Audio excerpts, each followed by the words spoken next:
Lissi, tead, mis täna koolis räägiti, et üks tüdruk rääkis, et ta oli kodus arvutis kõik pildid ja asjad ära kadunud. Ja siis nad viisid selle parandusse ja seal küsiti, et kas varukoopia on tehtud. Aga kas meil on see tehtud ja mis see üldse on? Varukoopia jah, aga meil on ka tegemata. Aga lähme teeme selle kohe ära siis. Varukoopia on vaata sama oluline kui arvuti ise. Sest kui arvuti katki läheb ja seda paraku juhtub ka kõigi paremate arvutitega, siis sageli kõik andmed, mis seal on, teie pildid, teie kirjad, kõik muud tähtsad dokumendid võivad igavesti kadunud olla. Varukoopia tegemiseks on vajalik kindlasti väljaspoolt arvutit olev andmekandja. Selleks võib olla kas tavaline CD või DVD toorik, kuhu peale kirjutada. Palju on täna saadaval igasuguseid USB pulkasid erineva suurusega, erineva kujuga. Ja kui ikka andmeid tõsiselt palju on, siis soovitan soojalt kasutada välist kõvaketast. Vaatame nüüd, kuidas erinevatel andmekandjatele varukoopiad arvutis teha. Kõigepealt näitan, kuidas varukoopia CD-le teha. Esmalt tuleb tühi plaat asetada CD-seadmesse.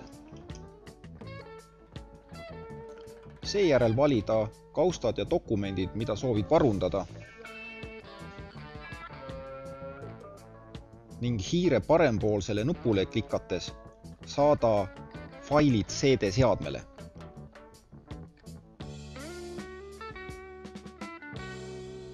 Arvuti teatab, et teil on CD-le kirjutamist ootavaid faile. Sellele teatele klikkides avaneb aken, kus on näha, millised failid on CD-plaadile kirjutamiseks valmis. Soovi korral võite siia lisada faile nii saada käsu kaudu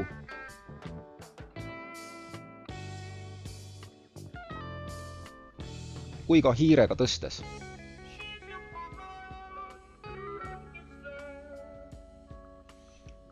Veenduge, et kõik varundamist vajavad failid on valitud ning edasi tuleb arvutile anda käsk. Kirjuta need failid CD-le, mille peale avaneb viisardi aken, kus kõigipealt tuleb anda CD-plaadile nimi. No näiteks varundus ja tänane kuupäev.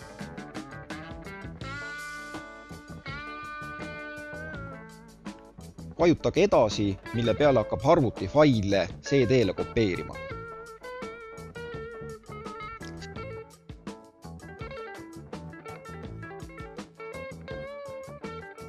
Kui failid on kopeeritud, annab sellest märku avanev viisardi aken. Vajutage valmis ja varukoopia on tehtud. Sama lihtsasti käib ka USB pulgale varukoopia tegemine. Ühendame mälupulga arvutiga.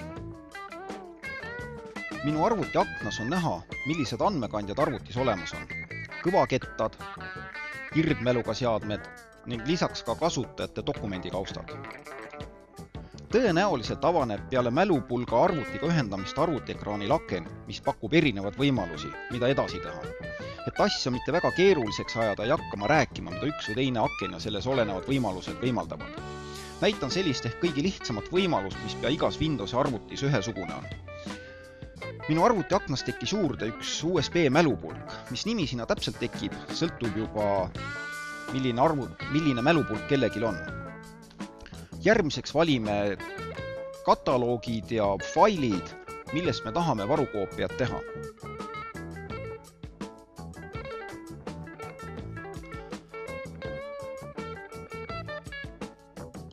Valik tehtud, vajutame hiire parempoolse klahvi ja saada menüü kaudu kupatame kõik valitud failid USB mälupulgale.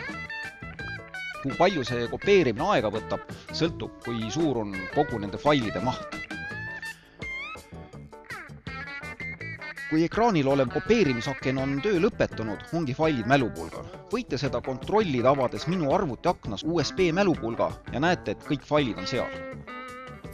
Kui teil on sedavõrd palju faile, et nad ei mahu ära CD-le ega USB pulgale, siis on ikkagi hädavajalik väline kõvaketas, millele varundamine käib täpselt samamoodi.